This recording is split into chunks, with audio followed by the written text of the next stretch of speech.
This is Dr. Jones. This is part 1 of 2 in our lecture that covers chapter 3 from your textbook on literature review. So if you remember from the previous chapter, we introduced the idea of the toolkit, the research toolkit or toolbox, and literature review is one of the tools in that box that we can use to address scientific questions of various forms. So in one hand, I want you to think of literature review as another tool in that toolbox, but it's an essential component of any empirical study, and it really serves as important background to any type of scientific method process that we're applying to a question regarding psychology. So, as I said, it's an essential component of any empirical study, and it really helps to provide the historical background and the context for the current research topic. So it's laying the bedrock of your argument, of why your question is of interest, what's been investigated previously regarding that question, and why you're conducting the study you're conducting. In some cases, it acts as a standalone piece of literature review. We're going to talk about that in terms of review articles. And other times it serves as the first section of a research article. And so it kind of has two different roles to play that are distinct in the world of science. But one way to think about it is that it's a narrative literature review. You're telling a story. You're trying to condense and integrate a lot of information from the existing body of knowledge into a relatively brief amount of space, and you want to try and prioritize some information. You want to, as I said, condense things down and really integrate from all the different various places this research has been done. So one way to think about it might be when you have a theory, when you have an approach to understanding a scientific problem, you're going to have lots of constructs and lots of definitions you need to go through built up into that. So you need to talk about how each of those individual elements is defined within the literature and how they are related in previous research.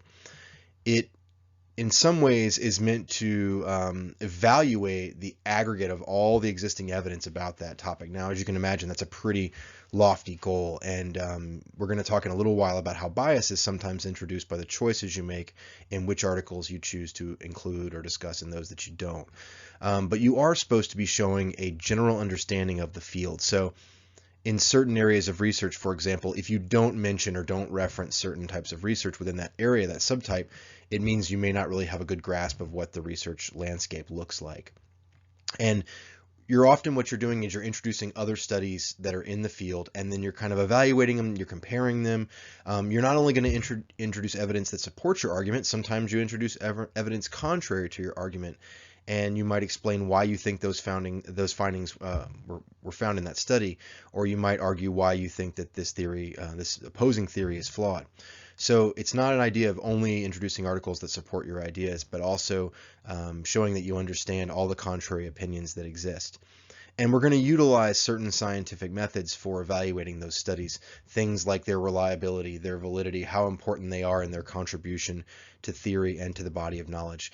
As you can imagine, certain articles have more prominence than others. They are cited more often. They are considered more seminal works of some kind in that area, in that field. So when we say literature review, what do we mean? As I alluded to a moment ago, there are really sort of two approaches, two ways in which literature reviews find themselves in the scientific body of knowledge. In both cases, we are integrating theories and results from multiple studies. Selected studies is a key word there.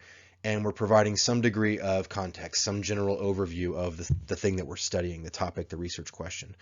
And in some cases, the literature review is published in a journal as a standalone article without any specific research study being conducted. It's really just a survey of all the major studies on a certain topic. And sometimes what you'll find, we mentioned in the previous lecture that researchers often use multiple tools out of the toolkit. If you've done several studies and published several articles supporting your own personal theory or a theory that you believe in, then what you might do is integrate all of the other studies in the field that support that theory. You might just write an article that doesn't involve any experiment whatsoever, but really is just a review of the extant literature in that area in support of your theory, for example. This is called a review article, and it can be published in major journals, and we'll talk about some examples in a moment. In the second case, where you find a literature review is as the introduction, and it literally will often be called the introduction, for a published empirical study. So this is known as a research article, or sometimes called a research study report, and it really serves to provide some initial context for the reader. It's going to highlight what's relevant in the field right now. It's, as it says there, it's going to answer what is known and why you conduct this study. So it's really setting the stage for then this detailed information you're going to give about your particular study. But what you're doing is providing justification. You're showing that you are in fact standing on the shoulders of giants as a researcher, that you're aware of the existing knowledge base. And this is tied way back to principles in scientific research, this idea of publicness and skepticism. What you're showing is that you have gone through, looked at existing studies and examined them skeptically, evaluated them based on sound scientific principles like reliability and validity and such, and that you kind of know where you're coming from before you show where it is you're going. It often provides the theoretical rationale for the current study. It's almost like you're building the framework or the skeleton on which you're going to finish this sculpture. When you formulate your specific hypotheses that you're going to investigate, you're showing how you arrived at them, often going from theory into more practical, objective measurements of things. In a sense, what you're also saying is, like, why is it important to study this, and what are we testing based upon previous definitions that exist out there in the research world? So when we use the term scientific literature, what do we mean, right? A lot of times when people are debating about things related to science, they'll say, well, where's your evidence, And some people will cite, journalism. They'll cite certain things on the internet without any sort of established, credentials. And really what we're talking about is we want to go to a source of knowledge that has been vetted and has been really arrived at through the sound scientific principles behind empiricism. So when we talk about scientific literature, what we're talking about is a restriction to empirical studies that have been published in journals that are peer reviewed. And the idea behind that is that you are being evaluated and judged by other people in the field who have a degree of expertise, essentially people that know what they're talking about, presumably, when it comes to this particular research question. They have the bona fides, right? They have the credentials in order to be charged with evaluating your work before it is allowed to be released to the public, so to speak.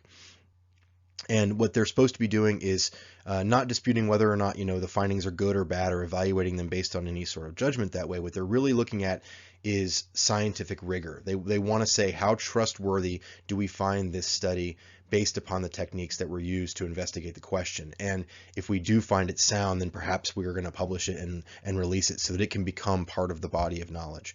So they're acting as gatekeepers in a certain way in that process. Scientific literature is really, based upon the quality. The quality of this scientific literature is based upon the design, the reliability of the measures that are used, the validity of the theory that's being, espoused in the research, how generalizable are the findings, and have those results been replicated. So these are all metrics we can use to evaluate the quality of a study or something in the scientific literature. Literature can contribute to research that's not scientific literature. There are things out there, other sources, other forms of writing and talking about these questions in psychology, for example, that are important and are useful. We just distinguish them from scientific literature.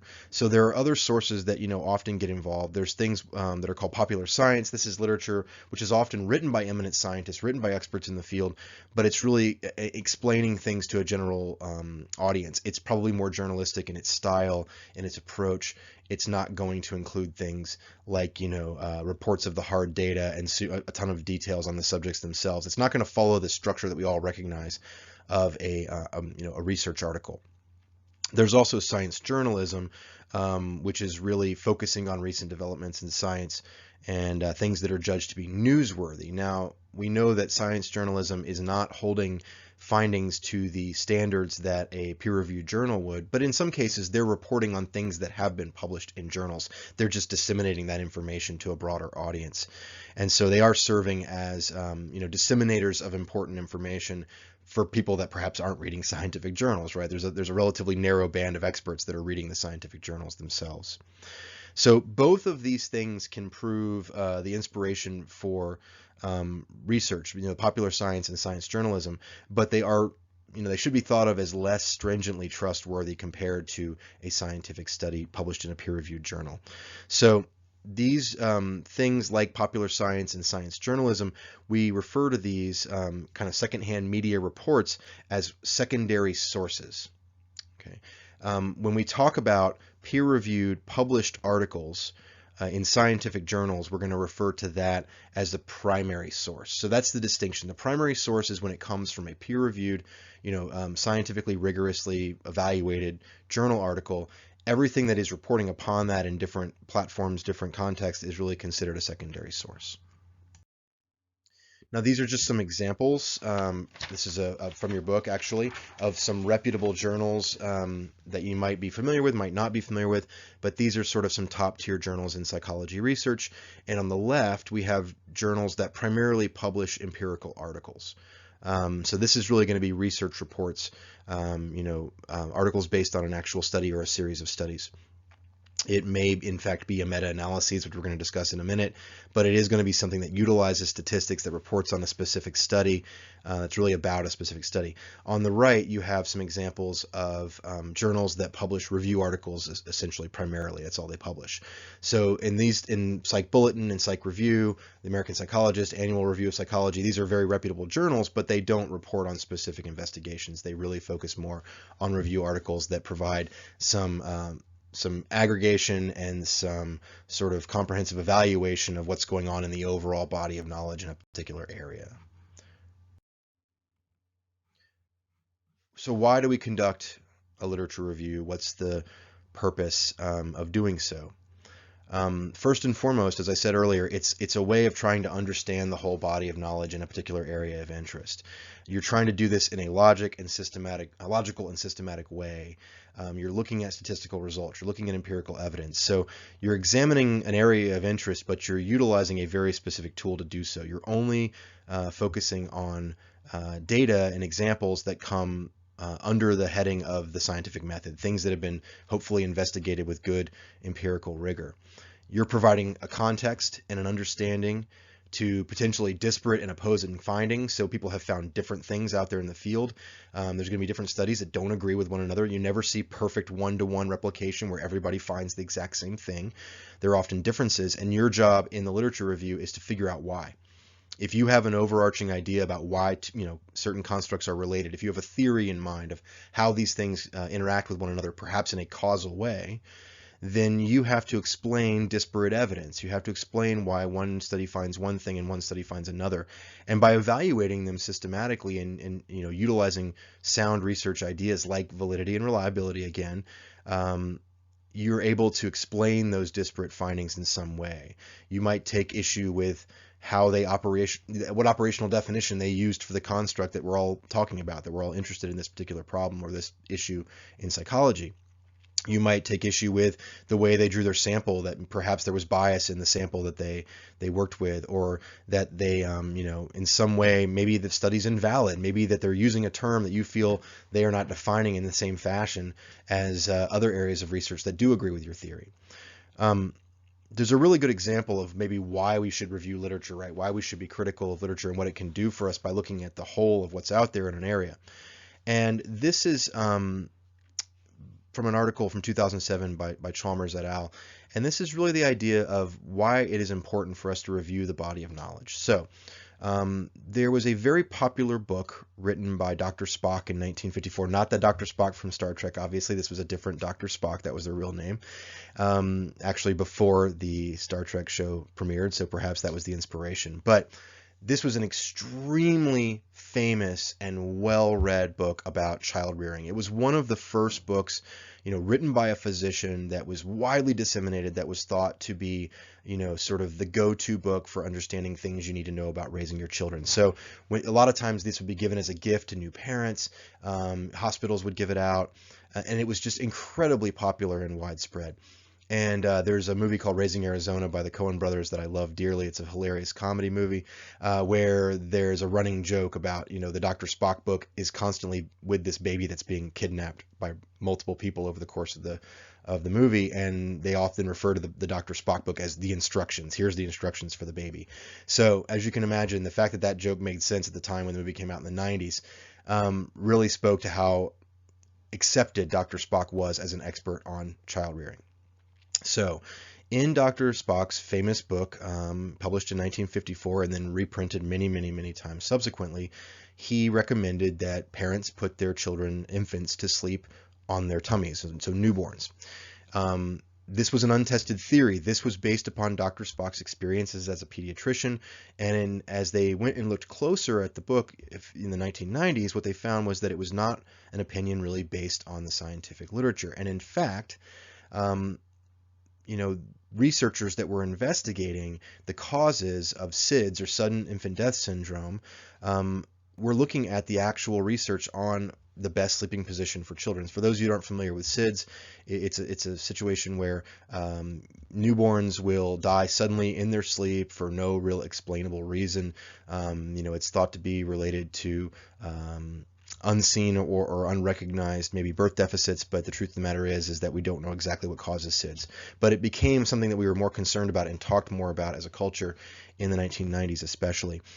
What they found, these researchers that were questioning Dr. Spock's advice, was that you could reduce the occurrence of SIDS by 50% if you always put babies to sleep on their backs rather than on their stomachs. The theory behind this is that perhaps sleeping on stomachs was causing certain children who might have weak developed muscles in their necks or in their backs to get themselves into positions while sleeping where they would essentially asphyxiate, not being able to breathe because they lacked the reflex strength to move themselves out of that position. Okay, sounds logical for us to think about it now, but at the time, Dr. Spock was so influential and that book was so widely disseminated that people would always say, oh, no, remember, you're supposed to put them on their tummies. Like, that's how you let babies sleep, infants sleep.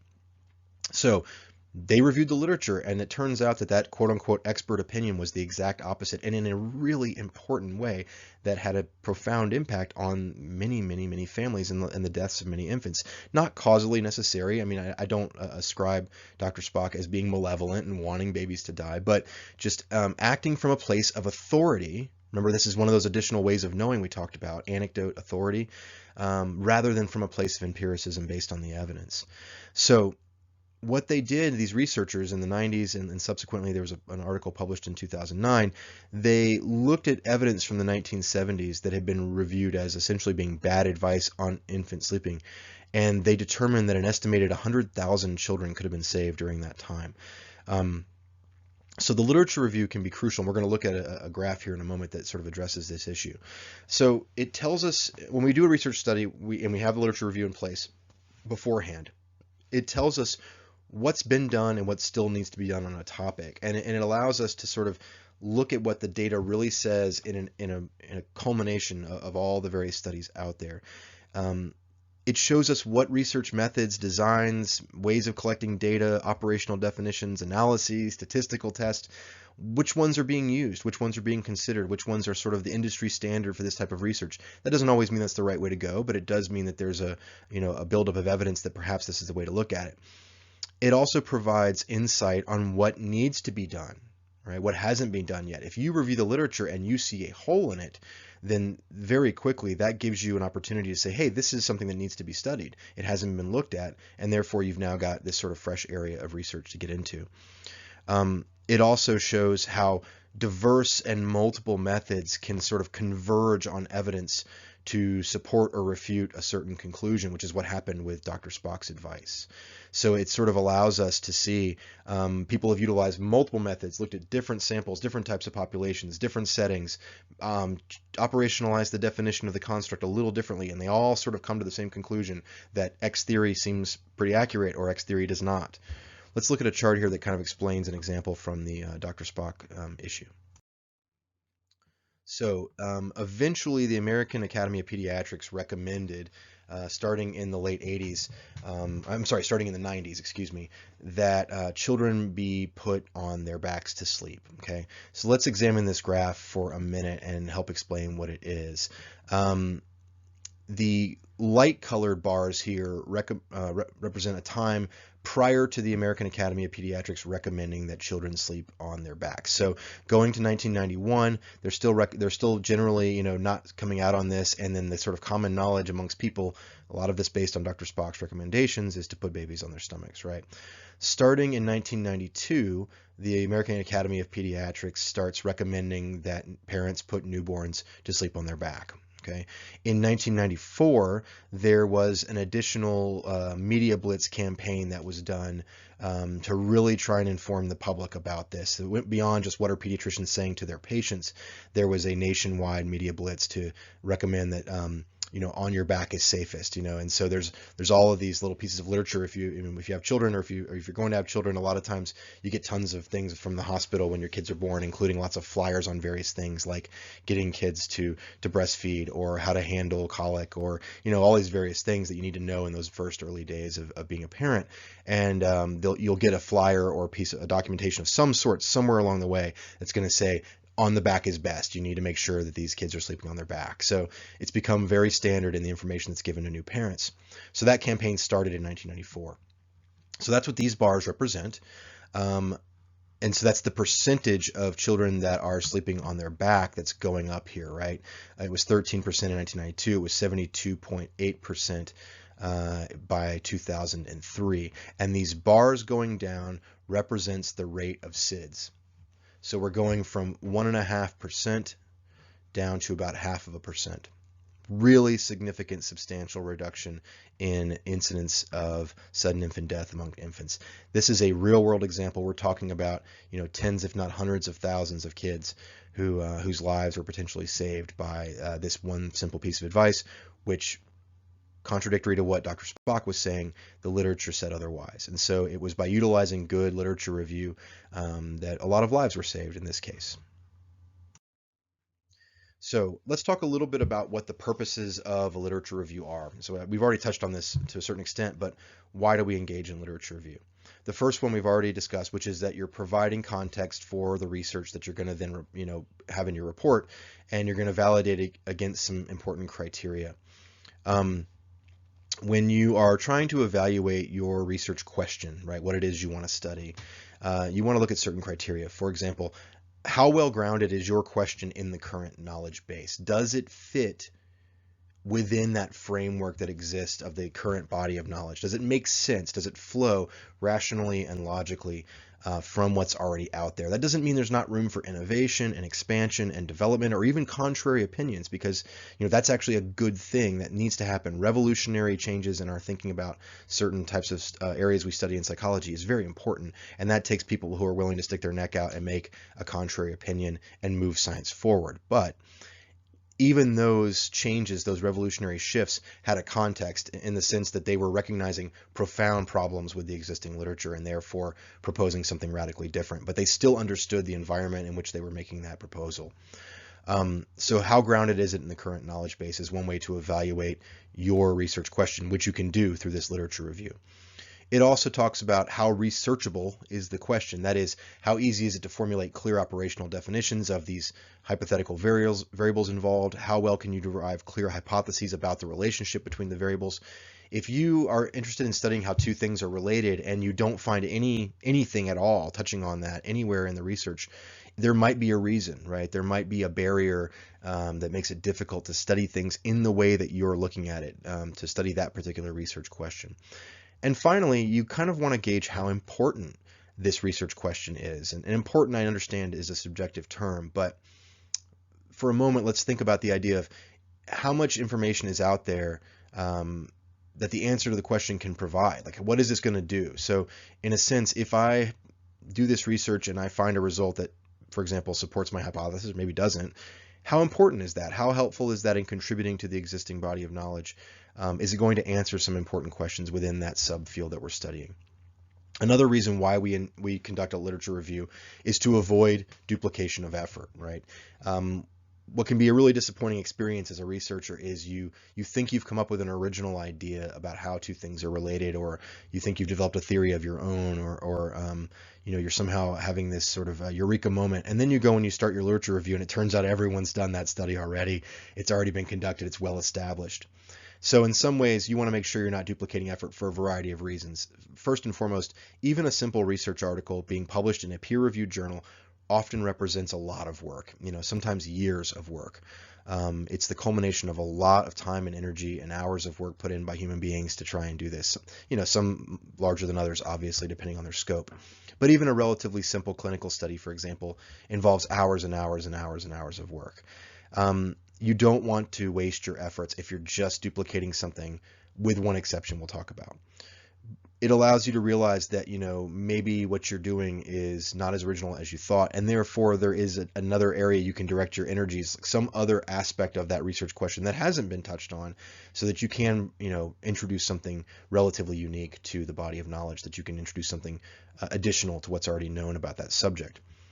The exception to this is the idea of replication. So if you remember when we were talking a couple of Zoom meetings ago, or one Zoom meeting ago, about Dunn's research, one of the studies that I pulled up was actually a clear replication of their original pro-social spending impact on happiness study.